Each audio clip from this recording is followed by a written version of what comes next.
آقای دکتر، قبل از انجام کار زیبایی چه اطلاعاتی رو باید با پزشکمون در میون بذاریم؟ زیبا جان عزیزم، قبل از اینکه بیای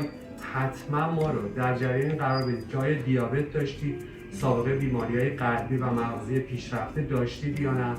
و اینکه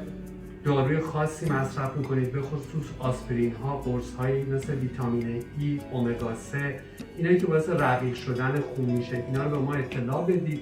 همینطور مهمترین چیزی که میتونم بهتون بگم این که آیا سابقه این که جای دیگه ای که زخم بوده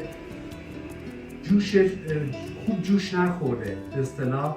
یه حالت اسکار پیش اومده، هایپرتروفیه شده، قلمبه شده، جایی بد زخم شدید، اینا رو به ما بگید. و در آخر حتما یادتون باشه که به ما بگید که قبلا آیا سابقه تبخال داشتید یا نه، که ما اون درمان لازمه رو قبل و بعد از انجام کارام بدیم.